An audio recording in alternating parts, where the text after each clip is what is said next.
they've either walked away and they're buying something that's cheaper because they can now get a fully detached home for the same price that they're paying for a townhouse, and they're just kind of, oh, well, we're at the 20th grand, no big deal, I'm going to save 100 grand. Yeah, the GTA's red-hot housing market has headed south. Prices are plummeting, and that may be opening the door to unscrupulous moves by buyers, as one Oshawa couple says it is finding out. Melissa, how does it feel to be standing in here? It's quite emotional, actually. I didn't expect to be still standing here. No, Melissa Slater instead thought she, her husband Ryan, and their 2 children would be enjoying their brand new home they bought 2 years ago and was finally built. Instead, they are struggling to make their payments and are facing the nightmare of carrying 2 mortgages. We sold the house in March when the market was hot. We sold it for $120,000 over asking.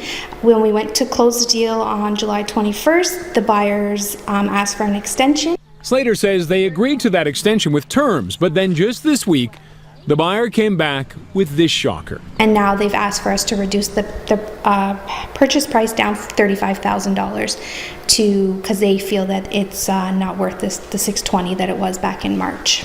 This has left Melissa and Ryan between a rock and a hard place. They've taken possession of their new home. They're paying expensive bridge financing.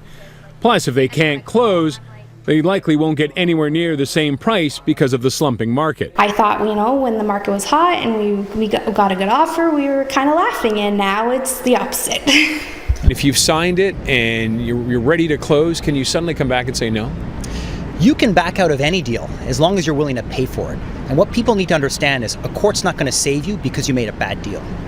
Toronto lawyer Jordan Donage says they are seeing more and more situations like this, buyers backing out, some for legitimate reasons, a lack of financing, others looking to take advantage of the situation. So where does that leave the sellers like Melissa and Ryan? What can they do? So if they have a contract in place, the best thing to do is try and resolve it with the buyer while you still can. At least you have a buyer. If you can resolve it, then you may be able to recover for any losses. If that doesn't work, Donage says a lawsuit may be the next option, but it's not an easy one. You can go after the other buyer. The issue is it may take time to calculate the amount of damages, the cost of perhaps carrying a new property, transaction costs, real estate commissions, and loss of purchase price. That can take time, and nobody wants to go to court for 2 years. Vancouver, which introduced similar rules designed to cool the market last year, is starting to see cases like this go to court. In one of them, the judge ruled in favor of the seller to the tune of hundreds of thousands of dollars, but it is likely to be appealed.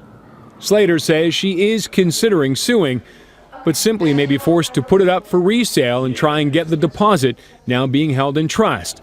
She says all they really want to do is settle in at their new place. We're trying to enjoy it as much as we can and try to do as much as we can up there to make it a home, but it still doesn't feel like home because we have this lit over our heads.